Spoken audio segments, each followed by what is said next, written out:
Comme beaucoup de ma génération, je fumais beaucoup de dope au lycée. Alors vous allez me dire, c'est bien, on est content pour toi. Sauf que c'est pas moi qui dis ça. C'est un chercheur en économie. Et pas n'importe lequel. C'est Joshua Engrist, le seul économiste à avoir eu un prix Nobel, en tout cas un prix Nobel d'économie, en faisant ce type de confidence dans un article de recherche cité 700 fois par d'autres chercheurs. Et autant 700 quand c'est un nombre d'abonnés YouTube, c'est ridicule, mais quand c'est des citations scientifiques, c'est beaucoup. Alors, comment est-ce que Joshua Engrist a eu un prix Nobel, ou en tout cas, comment est-ce qu'on publie un article si influent en parlant weed? En fait, dans son article, Engrist parle de ses passe-temps au lycée pour illustrer un vieux paradoxe dans l'étude des réseaux. Statistiquement, on trouve que des individus d'un même groupe social, donc des gens qui sont dans la même ville, le même lycée, le même groupe d'amis, tendent à se comporter de la même manière. Par exemple, les délinquants ont plus d'amis délinquants, les fumeurs ont plus d'amis fumeurs. Mais pourquoi?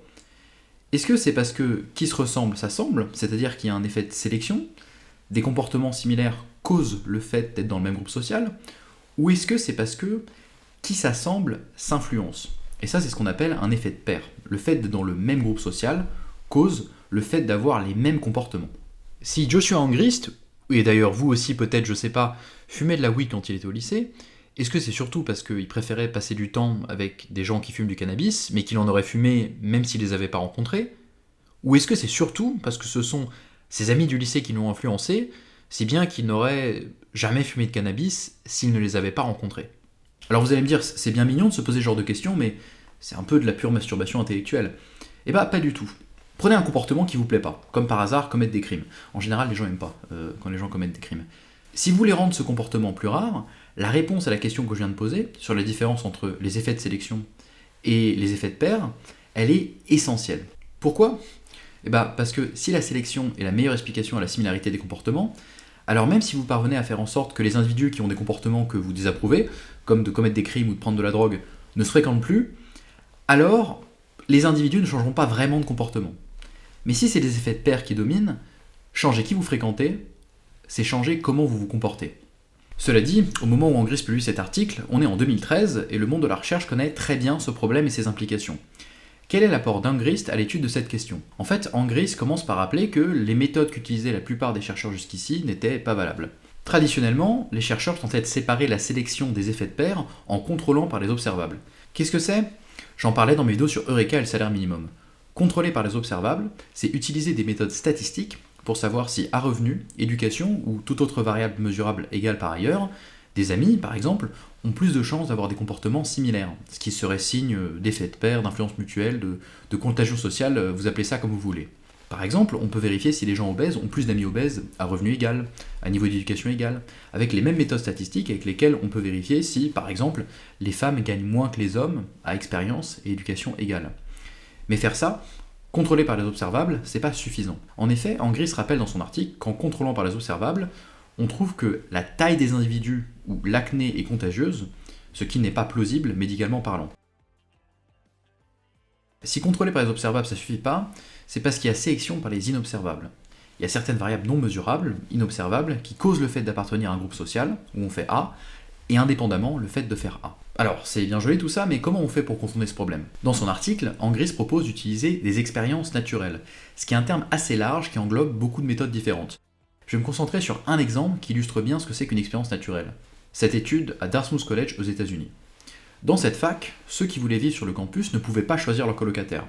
L'allocation dans les dortoirs se faisait au hasard, et c'est un contexte très intéressant pour les chercheurs. En effet, le tirage au sort fait qu'il n'y a pas de facteur qui explique systématiquement le fait d'avoir un colocataire qui a de meilleures notes que la moyenne, et le fait d'avoir soi-même de meilleures notes que la moyenne. Dans ce contexte très précis, parce que la composition des chambres est aléatoire, si ceux dont les colocataires ont des meilleures notes que la moyenne tendent aussi à avoir de meilleures notes que la moyenne, ça peut être que justement parce que leurs colocs ont de meilleures notes. Et d'ailleurs, c'est ce que les auteurs trouvent dans cette étude. Et ce résultat, d'ailleurs, il est cohérent avec celui d'autres études qui trouvent aussi des effets de pair de ce type en éducation. Tout ceci, c'est bien joli, mais je vais vous parler de conséquences politiques plutôt dans les vidéos. Qu'est-ce que ce type de résultat implique concrètement?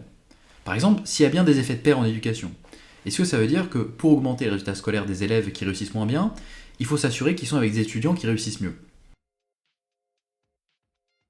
En fait, ça n'a rien d'évident, parce que peut-être qu'au contraire, faire des groupes de niveau, ça permet aussi aux professeurs d'adapter leur pédagogie à leurs élèves. Et c'est là qu'intervient une autre méthode pour distinguer corrélation et causalité, et savoir si une politique éducative fonctionne. Un essai contrôlé randomisé. Un essai contrôlé randomisé, j'en parlais dans mes vidéos sur Eureka et le salaire minimum, c'est un essai où ceux qui bénéficient de la politique sont tirés au sort et forment un groupe traitement, et le reste de la population de l'essai forme un groupe contrôle. Par le tirage au sort, toute différence de niveau significative statistiquement entre les deux groupes ne pourrait être due qu'à la politique et pas à un autre facteur. Ainsi, par exemple, pour tester la pertinence des classes de niveau, alors qu'il y a probablement des effets de pair entre les élèves, une autre prix Nobel d'éco, Esther Duflo, a mené l'expérience. Duflo et ses co-auteurs ont fait un essai contrôlé randomisé dans 121 écoles primaires au Kenya. Dans une moitié des écoles tirées au sort, on a fait des groupes de niveau.